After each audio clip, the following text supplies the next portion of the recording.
Australian guy living in Belarus, but I'm currently in St. Petersburg, Russia, and I just want to compare the two for you guys because they're quite different.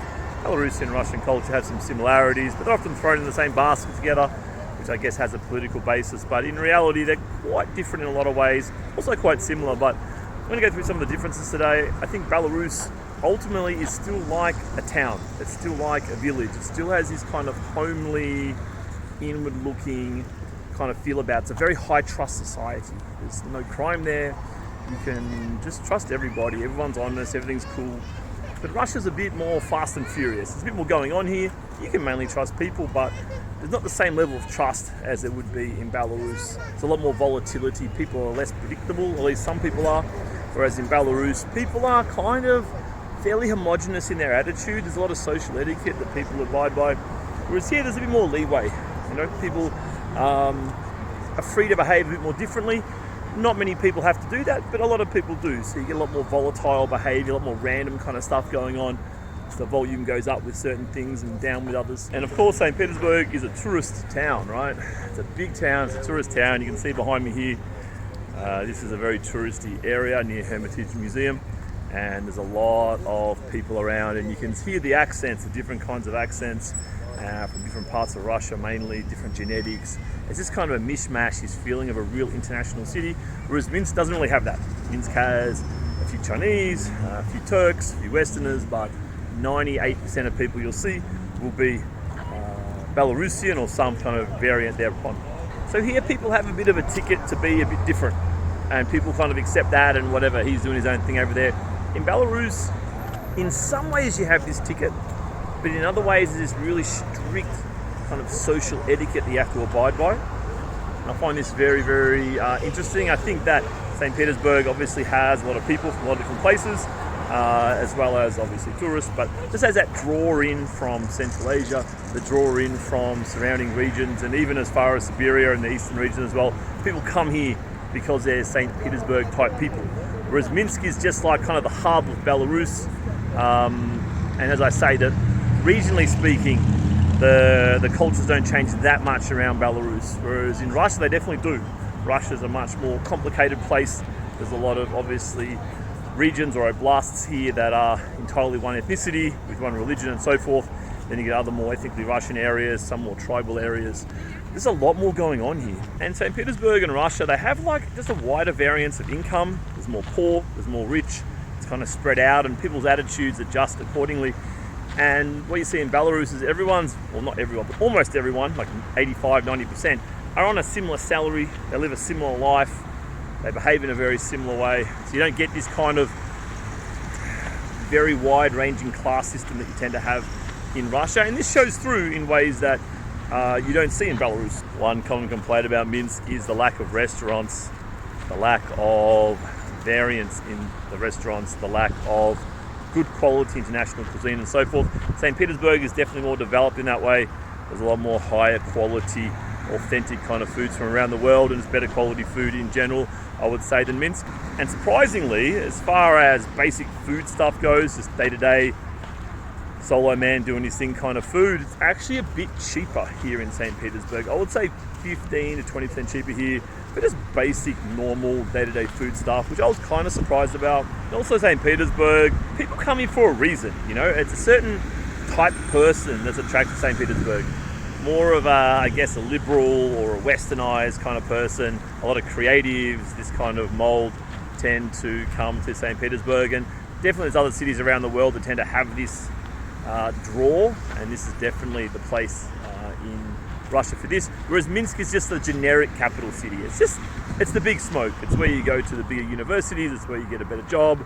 It's playing more of a central kind of role. Whereas St. Petersburg here is very nichey. There's a real niche vibe here as compared to, say, Moscow. So let me take you for a walk, show you around the touristy kind of area, or one of them. Like, St. Petersburg is pretty bloody impressive, I have to say. There is a lot here, and I would say that if you want to come to St. Petersburg, I would estimate that you'd need at least a week. I would spend at least as long here as you would in Moscow. Maybe longer. Depends what else how much time you have and what your priorities are and so forth, but there's a lot to do here. I'm really impressed. Architecture is incredible, a lot of good museums, and you can really see why there's such a heavy flow of tourists even at the moment. And it certainly is a very beautiful place. You don't get a lot of the ugly kind of Soviet style buildings. There is a bit of a lack of parks and so forth. That's definitely true when you're in the heart of St. Petersburg. You can feel like you're in one big cement jungle. It's a really weird feeling, I have to say. There's almost no attempt to green it up at all in a lot of areas. But then there's still some parks. But of course, compared to Minsk, I mean, that's one big difference. I didn't mention that in the video just then. The one big difference is, of course, that Minsk has, and Belarus in general, just have massive parks everywhere. Like if you didn't get to the last park, just walk 5 minutes, there's another one, you know? Whereas here you could walk an hour and all you see is cement. Of course, there are several sizable rivers running through St. Petersburg. This is one of them. You can see a lot of infrastructure built around those. Nice, calm and peaceful.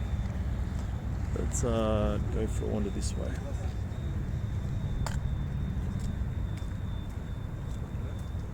Nice and sunny. I tell you what, it rains here. Bring your umbrella. It's the third day I've been here, and I've been bound into the hotel half the time. But as you can see, they're very attractive buildings, and the thing is, they kind of look, aside from the colours there, you can see the difference. Let me zoom in a bit. You can see the difference in colours there between the buildings. And they kind of look similar, or a similar shape at least, but when you get up close, what you see is an incredible level of detail in a lot of these buildings. It's really surprising. It's quite nice just to walk along those buildings, or on the sidewalk there next to these buildings, and just look at all the intricate details of things modelled into them. They're not just kind of slapped up cement blocks, charmless, etc. They're actually pretty impressive. So what we're going to do is we're going to cross this bridge here. I'll unzoom in a minute. I've zoomed you in at 3x. We're going to follow around here. There's a little bridge just kind of here. Oh, where's my finger? There. And we'll go over onto the island there and cross back over here. That's the loose plan. I'm running out of room in my phone, so that may be ambitious, but we'll see how we go. I may have to stop and uninstall something, but yeah, critical time now. The problem is with going to so many countries is that you fill up your phone with apps of all kinds. Let's go for a wander. People are being very courteous and not walking in front of me. Oh yeah, these photos. I'll tell you what you don't get as well, between St. Petersburg and Minsk. In Minsk, it's a lot more image-based. Minsk is a lot more image-based in terms of society. You get a lot more Instagram model wannabes and the photo sessions that go along with that. Here you don't get as many photos. Here's a bit more normal. I mean, look, everywhere, girls under 25 are kind of infected with the same mind virus. But here it's probably just normal actually. But Minsk, it's another level. It really is. Here it's surprisingly not so much. But I guess that comes back a little bit to the culture of the city in particular. You just don't see as much of it here. That kind of self-confessed Instagram model thing going on. That's a guy on a scooter trying to get around me. There he goes. All right, let's cross the bridge.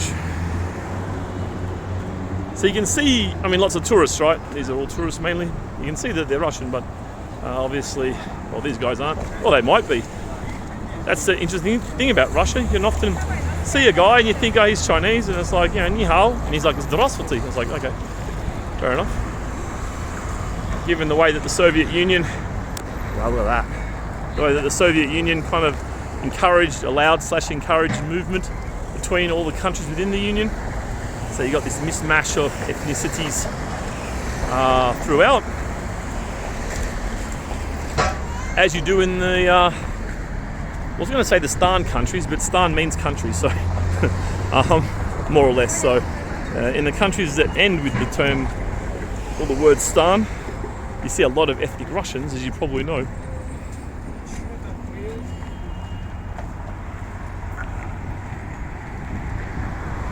This is very typical St. Petersburg. Very typical, including the nice grey sky there.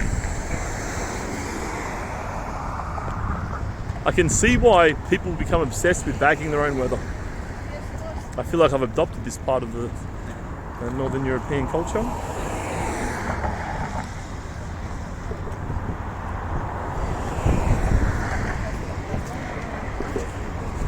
We continue over this bridge.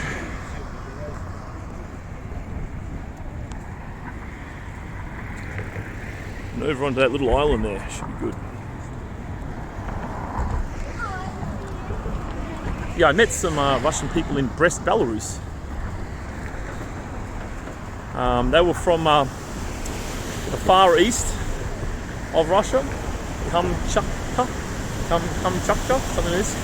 And they were on holidays in Brest, and they're actually here in St Petersburg now as well. Kind of weird timing, but they were well, what I would refer to as Asian genetics, and with thick Russian accents and unable to speak any other language other than Russian. I mean, this is kind of interesting, right? Like, imagine if you saw me and then suddenly I just started speaking fluent Chinese, for example. Perfectly fluent, perfect accent, perfect pronunciation. It'd look kind of amusing, right? You'd kind of laugh. It's like, well, that's unusual, weird.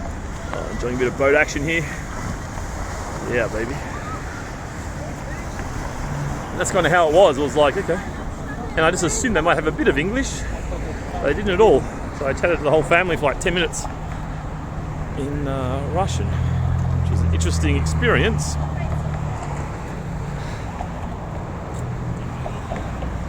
So of course, you know, they come from a small town in the Far East. They didn't even, when they showed me on Google Maps where they're from, they didn't even show me the town, they just showed me the city near the town. When I say city, I mean somewhere with 40,000 people. But I think they're not even on the map. Anyway, they managed to get to Brest, Belarus, and then onwards now to St. Petersburg. So yeah, a lot of tourists. You see a lot of different genetics here. You just see every Russian genetic structure ever known.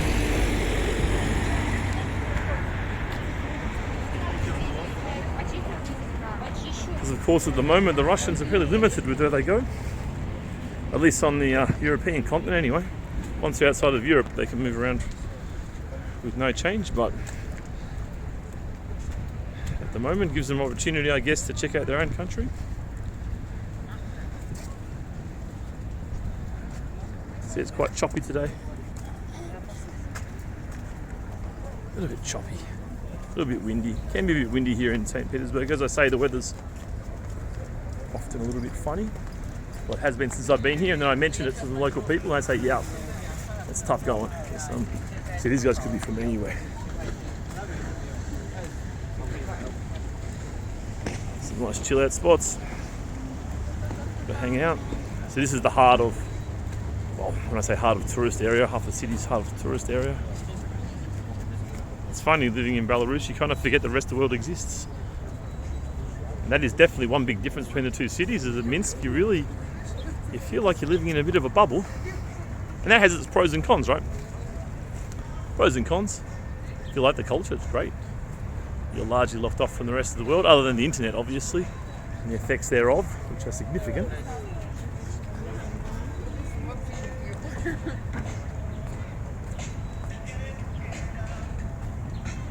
People hanging out, doing their thing. Whereas, yeah, you just don't get that. In Minsk, I forgot what tourists are.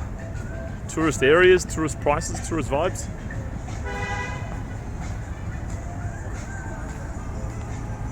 The ferry floss there. If you're running the exchange rate, it's around 90 to 1. 90 Ruski ruble into $1 $1. So 250 for the ferry floss there was about $2.70, $2.80 US dollars.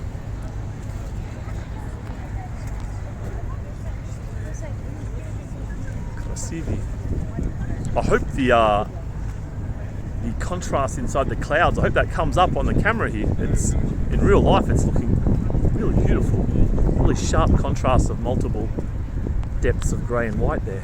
Hopefully it comes off on the camera. It's very nice. Alright, we'll be on that island very shortly. We'll get on the most. Na mostu. Most is, of course, bridge in Russian. I do know that a lot of you guys watching, a lot of you are Belarusian and Russian, but the majority would be fairly well English-speaking folks. I see from comments and conversations during my live streams that people are from often America or Germany or England, but often they're Russians or Belarusians who now live in Australia, for example. Got quite a few guys who are Belarusian that just showed up. Whenever I drop another topic, always a few new people show up.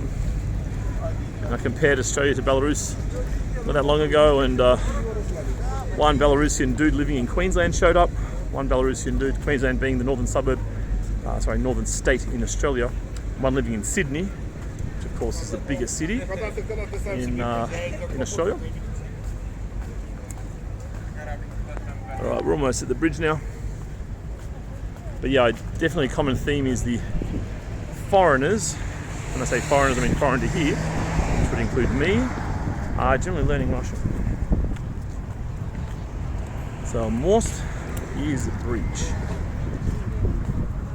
Pretty sure it's an exception when you're talking about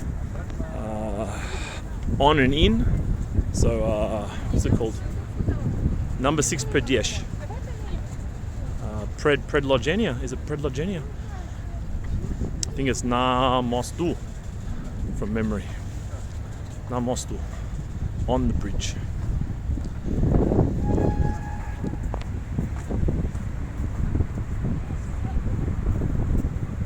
There's the national flag flying up there. The strong breeze.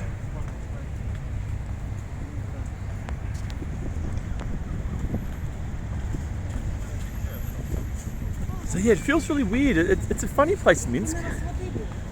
I like Minsk. I like Belarus. Of course, I have this channel, obviously. And look, I don't. If I wanted to be critical of Belarus, I could, in different ways. But for the most part, it's surprisingly good, I would say. And it's a shame that the average Westerner really has no idea about it, and just gets a very basic kind of idea from. I was going to say state television. Things like BBC and whatever, just the usual Western kind of crew. They certainly have their own narrative they want to put forward about a country like Belarus, so that's what the average Westerner thinks, right? As unfortunate as it is. And even here now, I had a girl say to me before, what are you here for? The rest of the world hates us. That's what she said to me. It's like, well, not really. It depends how events have been spun to you. Obviously in this very unfortunate situation that these countries are currently in. Alright, up and over this bridge. That's where we were before. I'll just put the camera back over here. Remember those red towers? That's where we started. There's kind of two twin red towers there. That's kind of where we started talking in general. Bit of Instagram modelling. Oh goodness. You're more likely to get a bite out of a Russian than a Belarusian. Oh no, they both bite. If you make a sly comment.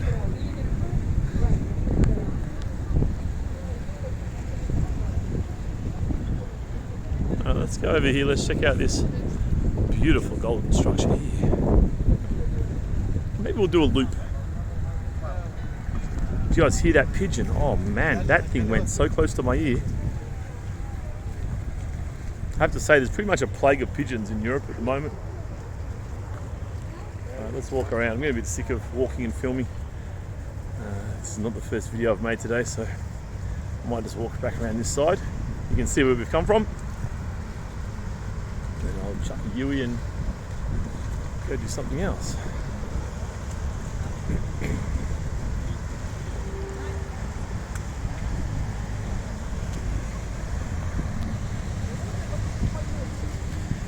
So I'd love to hear your stories about St. Petersburg or Minsk. If you're good at writing comments, or if you're a long-term follower, as I used to say in the radio business, long-term listener, first-time caller. Feel free to be the same on this channel. Got a lot of loyal followers, especially on the live streams. And a lot of guys who have been commenting on my channel for some time, watching and commenting for a long time. So you're welcome to drop your opinion down below, your thoughts comparing Minsk to St Petersburg. There's a lot of variables in play, definitely a lot of variables. I mean, no doubt if you let Minsk open up to at least the west, because it's open up to everyone else, it's just that it's a long way to go. Like, why would you go to Belarus? Like, it's nice, and the people are very nice, and it's all very orderly and very safe, and you know, it kind of gets ticks left, right and centre, but there's not a lot to see there. I made a video a little while ago saying do not visit Belarus, and of course that's just a play on the fact that there's not a lot of touristy stuff there to warrant coming from, you know, the US or even Australia. I mean, but it's a good place to live, and I have a hunch St Petersburg's the same. I kind of like the vibe here at St Petersburg. Kind of depends your temperament, right? Because, you know, Europeans and Russians have slightly different temperaments. I don't want to play too much on some of the negative stereotypes attached to Russians. So I think they're generally pretty good. You know what I mean? Just a few that are a bit loose, a bit too loose in public. But what I've noticed is they know to behave a little bit when they're dealing with Europeans. You know what I mean? Like, they know to tone it down, and I kind of like that social sensitivity because I'm kind of the same. I'm behaving differently here than I would in Belarus. In Belarus, I adopt their super politeness, you know. Some kind of bridal party going on here, it seems. People walking in the middle, I'll walk too.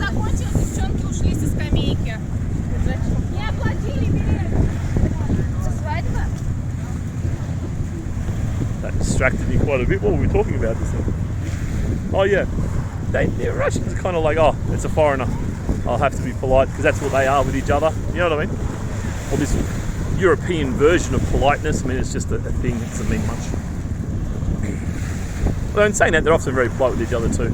I think the kind of rough around the edges Russian stereotype, it doesn't apply to that many people, to be fair. But they certainly do have some outward shows of emotion from time to time, whereas Europeans, which I'm basically European, right, as an Australian. I mean, it's the same thing. All my ethnic background, all the parts of my family tree all come back to Europe. And Australian culture's, you know, got more in common with European culture than anything else. So we'll back up here. We're all trained to hide our emotions, and, you know, what we consider to be rude, don't ever be abrasive, or, you know, all this kind of stuff. And it's just a way of doing things, whereas here it's a bit looser. People are more free to show their emotions and let their emotions out. And the case for that, because there's a case for that and there's a case against that, right? Let's cross over here and see what we find. The case for that would be that any frustration you have, you let go. You know? So if someone's annoyed, and, you know, people have been annoyed here with me, and they might raise their voice or they get a bit whiny with what they're saying, but at least they let it go. It's out. They don't bottle it up. Whereas in kind of European culture or the Western world, that's what we do. If we get annoyed, we bottle it up, then we tell the story to our friends, and we get so outraged that someone was so rude to me, and then they put it online and they write a story or a Google review or whatever. Because that's what you get when you're looking at Google reviews for different hotels or whatever it is. You mainly just get, well, not mainly, but you get a disproportionately high proportion of negative reviews, right? Because people are venting, they're angry because they didn't deal with the emotion at the time. So if you wanted to say the Slavs or the Russians do it the right way, or some of the Russians do it the right way in venting their emotion at the time, that would be an argument you can make. Possibly. There's no venting, no passive aggressive, you know. Deal with it at the time, and then don't be upset. Because of course offence, and the idea of being offended, is a social construct, right? It's entirely cultural. So we've developed a culture in the West, or in Europe, or whatever you want to call it, that you know, you should be offended by something. So it's kind of a self-created obstacle to the world, right? Whereas here it's like it doesn't matter, ni ważne. Just say it, blah blah, and they don't care. Just be what we would consider to be rude, and it's fine. Whatever. No one cares. And they kind of, a lot of them kind of laugh at the European way. As I say, they're also sensitive to us, just from my experience. Recognising there's a difference. But they think, as much as we think they're a bit kind of crass or whatever, or abrasive, they think we're a bit freaking weird.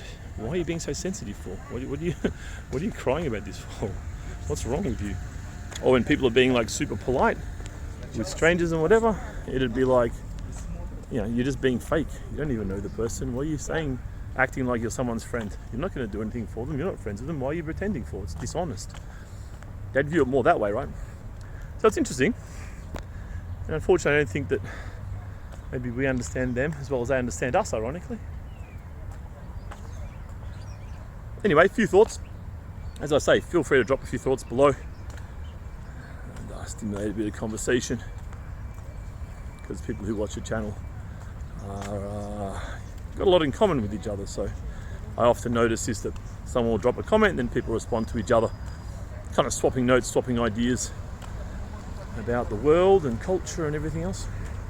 So I'll stop the video here and we'll say das Vidania.